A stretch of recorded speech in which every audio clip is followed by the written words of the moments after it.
share your experience about here. So what I've observed is that because I grew up in a Western country, and India is the home of Bharat.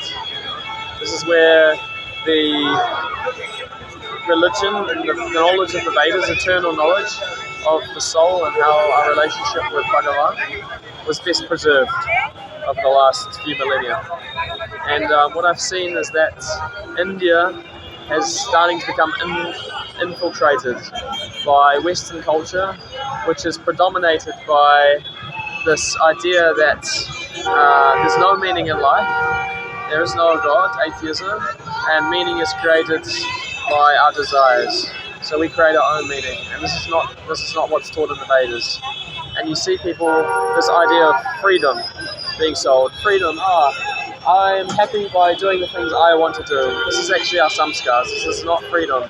You see people following this path in life. Yes, I'm free. I'm going to go to England. I'm going to go work as a lawyer. I'm going to have a girlfriend, have a boyfriend, and then now after 2 months, after 3 months, now it's I don't want that anymore. I go to the next one. We see many relationships mixing, and actually, I don't see people happy. I see the opposite. I see people more and more unhappy because they're not following Dharma. Dharma is actually the principles to follow to elevate our consciousness. And human form is a very rare form of life.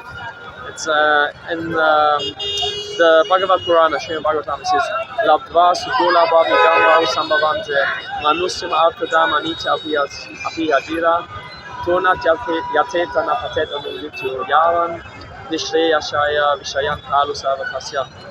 And it says that after many births in all sorts of different forms of life, finally one attains the extremely rare human form.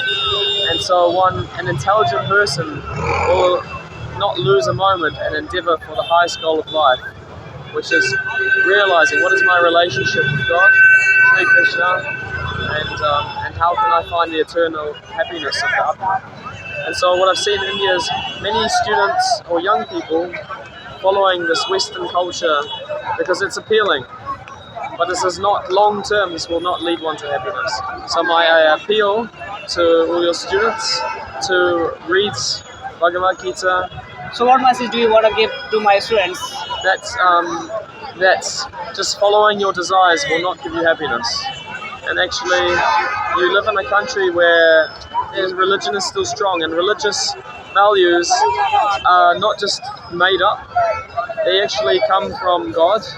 They're not made by man, and they're made in a way, Varnashram Dharma is developed in a way to give stability to the mind, the consciousness, so we can meditate and find the happiness of the soul internally. And it actually creates a stable society and not the chaos that we see in the world now.